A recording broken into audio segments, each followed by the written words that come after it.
न्यूलैंस octaves.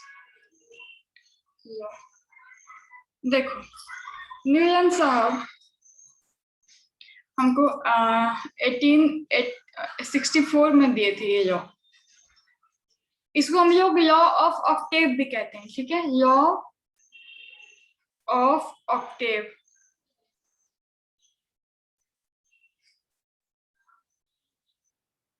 Law of octaves. ये एक दिन शाम में बैठ के पियानो बजा रहे थे। पियानो पे क्या बजा रहे थे? शा और ऊपर ऊपर शा रे गा मा पा धा नी ऐसा सा। वापस से रिपीट करते हैं ना। तो इनको बजाते बजाते ख्याल आया बहुत सारी चीजें जो साथ है, समुंदर साथ और भी पता नहीं क्या साथ। एक्चुअली में सात समुंदर होता नहीं है वैसे। ये सुर हमारे 7 है ना।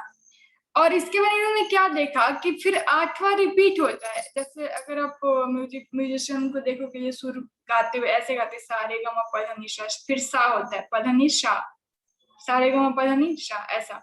यानी हर एक सात के बाद जो 8वां है वो रिपीट होता है। सा रे गा मा पा धा नी सा, फिर रे धा नी ऐसा करके आएगा आगे जो भी आएगा। तो हर एक सात के बाद जो 8वां होता है वो सिमिलर हो जाता है। ओके, तो इसके हिसाब से इन्होंने सोचा क्यों ना इसी तरह से हम लोग एलिमेंट को क्लासिफाई करने की कोशिश करें। कुछ ऐसा किया जाए कि हर एक सात के बाद जो 8वां एलिमेंट पड़े उसकी प्रॉपर्टीज पहले वाले से सिमिलर हो। इस बेसिस पे इन्होंने एलिमेंट को क्लासिफाई करने की कोशिश करी। तो इन्होंने क्या लिया, यहाँ पे रखा lithium, beryllium, boron, carbon, nitrogen, oxygen, fluorine. फिर इन्होंने क्या ले लिया, sodium, magnesium, aluminium, silicon, phosphorus, sulphur, fluorine. इस तरह से ये एटम को अरेंज करने की कोशिश की और ये सही भी था। एक के नीचे जो 8वां एलिमेंट है उसकी प्रॉपर्टीज एक्चुअली में मैच कर रही है। जैसे अगर हम लोग मान लो कि लिथियम को फर्स्ट मानते हैं, सपोज आप लिथियम को फर्स्ट मानते हो, तो यहाँ से अगर आप काउंट करना शुरू करते हो कि इसके बाद हमारा 8वां कौन हो जाएगा, तो देखो ये फर्स्ट हो गया तो second, third, fourth, fifth, six, seven, 8वां क्या आ गया, सोडियम। तो लिथियम की प्रॉपर्टीज हमारे यहाँ पे सोडियम से मैच कर रही है, ठीक है। अब देखो अगर हम लोग मानते हैं कार्बन को फर्स्ट, तो इससे 8वां कौन हो जाएगा, second, third, fourth, fifth, six, seven, 8, silicon. तो कार्बन की प्रॉपर्टीज सिलिकॉन से मैच कर रही थी। इस तरह से इन्होंने करके अरेंज किया, एलिमेंट को अरेंज किया, ठीक है। बट इसके बाद इनको दिक्कत कहाँ आ गई, ये ना अप टू 20 एलिमेंट तक ही करेक्ट हो रहा था। उसके आगे के एलिमेंट में क्या करेंगे ये नहीं बता पाए। 20 एलिमेंट, कैल्शियम तक तो इनका ये सारे गमा पधनी वाला सिस्टम सही चला। उसके बाद आगे क्या होगा, आगे ऐसा क्यों नहीं अरेंज कर पा रहे हैं ये नहीं बता पाए। आगे का अरेंजमेंट ये हम लोगों को नहीं दे पाए, ठीक है। तो देखो अब ये तो हमारा इनका देख लिया हमने, बट इनका जो क्या रूल क्या था, किस बेसिस पे, जो मैंने बताया अभी आपके सारे गमा यही था। तो इसको थोड़ा सा आप लोग लिख लो, बाकी रूल यही था। क्या था इनके हिसाब से, न्यूलैंड ने अपने ऑक्टेव में क्या कहा, अगर हम लोग एलिमेंट को अरेंज करेंगे उनके इंक्रीजिंग ऑर्डर ऑफ मास, ये भी इनका पीरियोडिक फंक्शन मास है, मास पे, तो हर एक के बाद जो 8वां एलिमेंट आएगा वो फर्स्ट वाले एलिमेंट से सिमिलर होगा, ठीक है। If elements are arranged in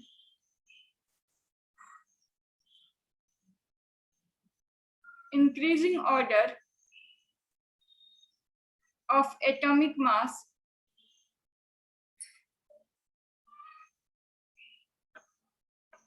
या एटॉमिक मास या वेट कहो, एक ही बात है, then every eight element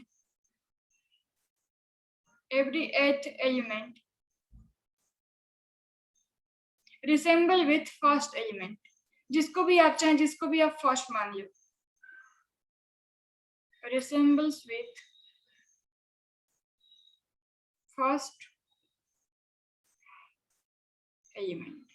ठीक है, हर एक आठवां एलिमेंट इनके पहले वाले एलिमेंट से मैच कर रहा है। सेम वैसे ही जैसे म्यूजिकल नोट्स में फर्स्ट नोट्स आठवें नोट से मैच करता है, सेम वैसे जैसे म्यूजिकल नोट्स में फर्स्ट नोट आठवें नोट से मैच करता है, ऐसा ही इन्होंने लिया था। अब देखो इनकी बात क्या थी, ये सिर्फ वैलिड था कैल्शियम तक, वैलिड अप टू कैल्शियम तक तो ये अच्छे से अरेंज हो जा रहा था, वहां तक कोई दिक्कत नहीं थी।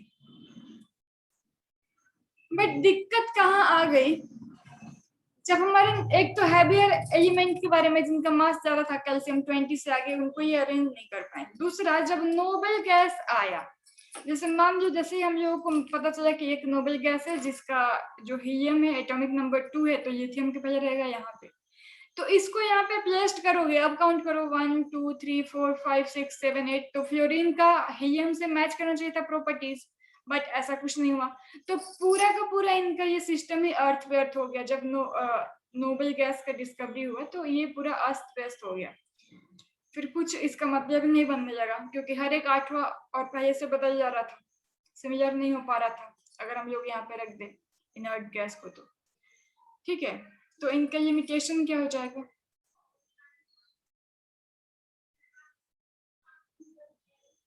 लिमिटेशन पहला, their classification was successful up to element calcium only। ठीक है, this classification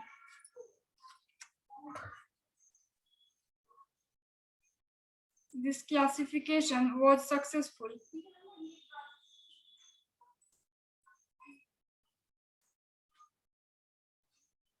up to element calcium. ये सिर्फ कैल्शियम तक इसका क्लासिफिकेशन सही था, उसके आगे ये नहीं कर पा रहे थे, उसके आगे एलिमेंट को अरेंज नहीं कर पा रहे थे। और दूसरा, जब नोबल गैस मिला तो फिर इनका पूरा का पूरा चौपट हो गया, ये रूल की हर एक आठवां सिमिलर होगा पहले से। When noble gas element were discovered, when noble gas elements were discovered,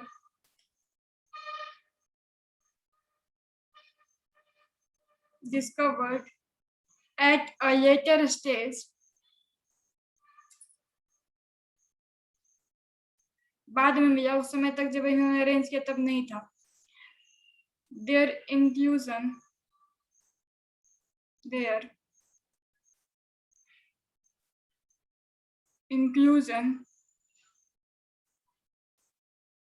in this octave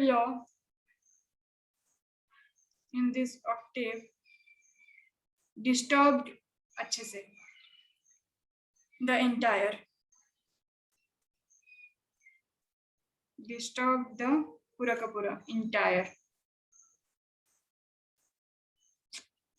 जैसे हम हीलियम को यहाँ रखेंगे तो हर एक आठवां बदल जाएगा, अब यहाँ पे हीलियम, फिर यहाँ पे सारे इनर्ट गैस आ जाएंगे, helium neon argon krypton radon ऐसे करके आएंगे। ओके, तो यहाँ पे हो गया हमारा न्यूलैंड का ऑक्टेविया। अब हम लोग चलेंगे मेन पीरियोडिक टेबल की तरफ, जो हमारा मेंडलीफ ने दिया था। एक्चुअली मेंडलीफ का ही हमारा पीरियोडिक टेबल फाइनल नहीं है, मॉडर्न पीरियोडिक टेबल जो कि मोस्टली हेनरी मोस्ले साहब ने दिया है, बट उसमें बहुत हद तक देन मेंडलीफ का ही है।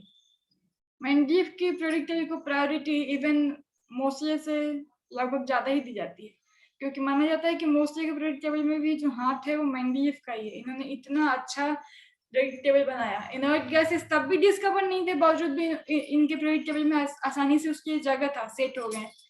ऐसे एलिमेंट जो डिस्कवर नहीं हुए थे, उनके एटॉमिक मास, उनकी प्रॉपर्टीज, सब कुछ उन्होंने प्रिडिक्ट करके कहा था कि ऐसा एक एलिमेंट आएगा, और उसका जगह छोड़ दिए थे, नाम भी उसको दे रखा था।